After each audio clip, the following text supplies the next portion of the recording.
নমস্কার বন্ধুরা, কেমন আছেন বলুন? আর কালকের আমার প্রেডিকশন কেমন মিলেছে সেটা বলুন। যখন এদের ব্যাট হয়ে গেল 209 রান হয়ে গেল এলএসজির, তখন একজন জিজ্ঞেস করলেন দিল্লি কি জিতবে? আমি তখনও বলেছি ভীষণ টাইট ম্যাচ হবে। এবং আমার ভিডিও গতকাল যারা শুনেছেন তাদের আমি বলেছিলাম যে আজকের ম্যাচটাই একদম সবচেয়ে বড়, একদম হাড্ডাহাড্ডি লড়াই হবে এখনো পর্যন্ত আইপিএল এর, এবং এক্স্যাক্টলি তাই হয়েছে। যারা ভিডিও শুনেছেন তাদের থেকে আমি কমেন্ট এক্সপেক্ট করছি যে গতকালের ভিডিও যারা শুনেছেন, যদি না শুনে থাকেন আর একবার একটু ফাস্ট ফরওয়ার্ড করেও শুনে নিন বা স্পিড বাড়িয়ে শুনে নিয়ে দেখুন আমি কতটা ক্লোজ প্রেডিকশন দিয়েছিলাম। আজকের প্রেডিকশন, আজকে প্রথমে আমি টিম চুজ করে দিচ্ছি যে আমার ধারণা কে জিতবে, সেটা হচ্ছে গুজরাট টাইটান্স। ঠিক আছে, প্রথম আমি বলে দিলাম যে এই টিমটা জেতার চান্স বেশি। এইবার নেক্সট আমি যেটা বলবো সেটা হচ্ছে যে কি কি হতে পারে। এবার গত বছর আইপিএল এ এই মাঠে, আহমেদাবাদের মাঠে 8টা ম্যাচ হয়েছিল। 8টা ম্যাচের মধ্যে 6টাই জিতেছিল যারা চেস করেছে। সুতরাং এবছরে একই রকম ধারাবাহিকতা বজায় থাকতে পারে, এটার সম্ভাবনাই বেশি।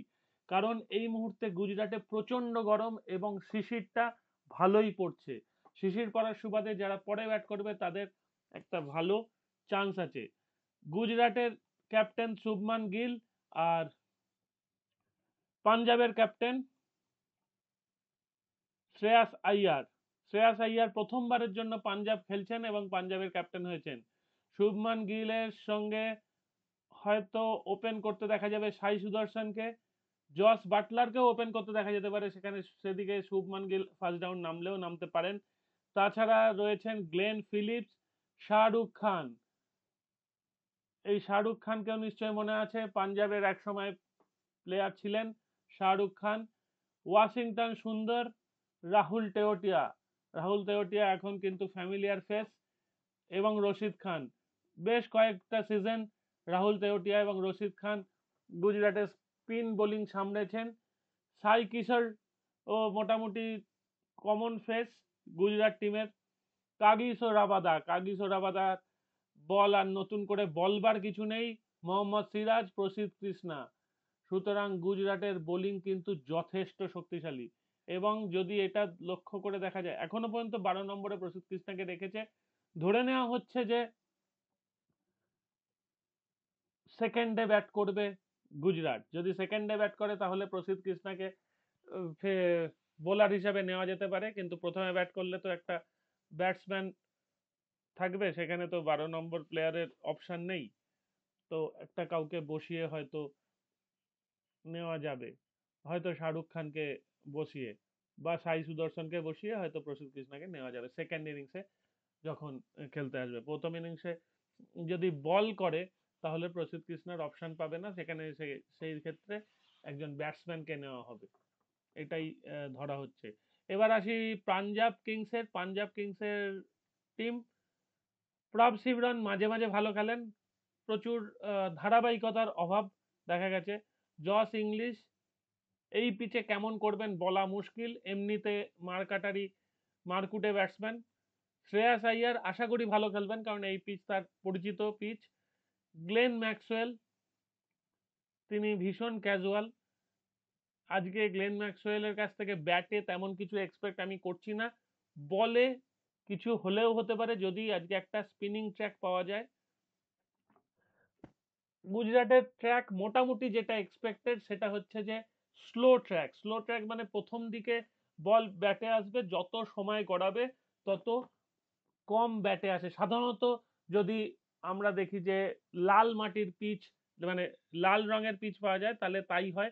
আর কালো রঙের পিচ পাওয়া গেলে ঘূর্ণি থাকে, তা সত্ত্বেও একটা মানে মোটামুটি একটা ব্যাটিং ফ্রেন্ডলি পিচ পাওয়া যেতে পারে, এটা আমাদের মনে হয়। এবার দেখা যাক কোন রঙের পিচটা পাওয়া যায়, মানে কোন পিচটা পাওয়া যায়, এবং তাতে ব্যাটিং ফ্রেন্ডলি যদি হয় তাহলে রান হবে 170 থেকে 80-র মধ্যে।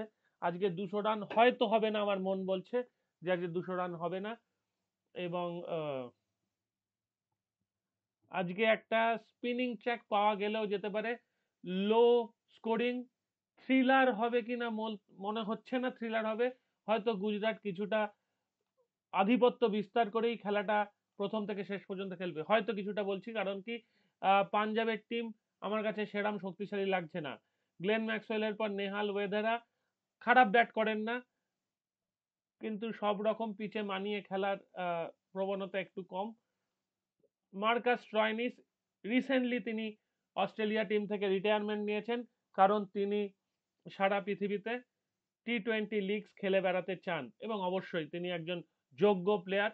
তার ব্যাটিং এবং বোলিং যে কোনো টিমের জন্য একটা সম্পদ, যাই বলুন। শশাঙ্ক সিং, একে নিশ্চয়ই মনে আছে, গতকাল রাত্রিরে যাকে দেখলেন, আশুতোষ আশুতোষ শর্মা নাকি, দাঁড়ান, আশুতোষের সঙ্গে জুটি বেঁধে আশুতোষ শর্মা, হ্যাঁ, আশুতোষ শর্মা একটা অসাধারণ ইনিংস খেলেছে। 31 বলে 66 রান এবং 5টা 4 5টা 6। খেলা ওখানেই শেষ হয়ে গেছিল কিন্তু অনেকবার, তারপরেও কিন্তু আশুতোষ একার হাতে ম্যাচ বার করে দিয়েছে। এবার দেখুন, আশুতোষ ছাড়া বাকি কেউ কিছুই করতে পারেনি। ভিভরাজ নিগম, কত টাকায় কেনা হয়েছে জানেন ভিভরাজ নিগমকে? 50 লাখ মাত্র, 50 লাখে কেনা হয়েছে। সেই ভিভরাজ নিগম 15 বলে 39 রানের একটা দুর্দান্ত ইনিংস, এবং যদি লক্ষ্য করেন দেখবেন সবচেয়ে ভালো স্ট্রাইক রেট তার, ভিভরাজ নিগম। আর তাছাড়া নিকোলস পুরান, পুরান তো অসাধারণ ব্যাটিং কালকে দেখেছি, খুব মন ভরে গেছে পুরানের ব্যাটিং দেখে। তবে আশুতোষ শর্মা ছুঁয়ে গেছে। এবার যেটাই ছিলাম সেটাই ফিরে আসি।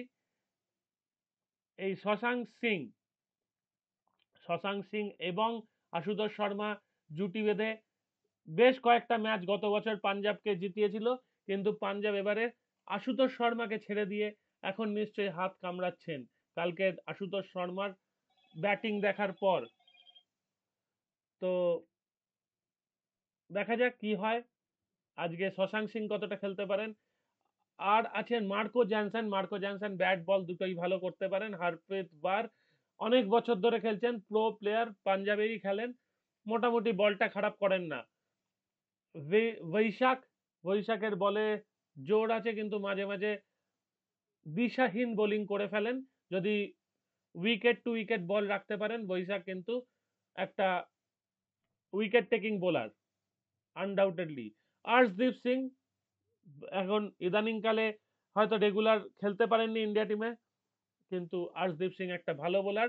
আর ইউজুবেন্দ্র চাহাল, আমরা যাকে দেখেছি আইপিএল চ্যাম্পিয়ন্স ট্রফির ফাইনালে হাসি মজা করতে, তারপরে অনেক মিমও দেখেছি, সুতরাং সেই ইউজুবেন্দ্র চাহালকে দেখা যাবে অনেক দিন পর মাঠে।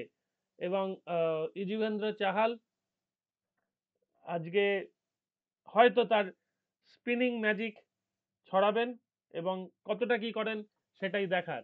তো আমার ধারণা আজকে যদি গুজরাট টসে জিতে ব্যাট নেয়, তাহলে ধরতে হবে যে পিচটা ব্যাটিং ফ্রেন্ডলি এবং পরবর্তীকালে পিচ স্লো হবে। ঠিক আছে, এই দুটো ধরে নিতে হবে।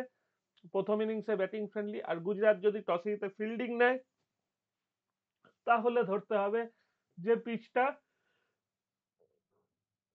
মোটামুটি 40 ওভার পর্যন্ত ব্যাট করার যোগ্য থাকবে বলে গুজরাট সেটা ফিল্ডিংটা নিয়েছে সাহস করে। আর যদি পাঞ্জাব টসে জিতে ব্যাট নেয়, তাহলে ধরতে হবে যে পাঞ্জাবের যাই রান করুক গুজরাট টপকে যাওয়ার চান্স আছে, কারণ পাঞ্জাবের বোলিং আমার মনে হয়েছে মাঝারি, গুজরাটের বোলিং অনেকটা বেশি শক্তিশালী।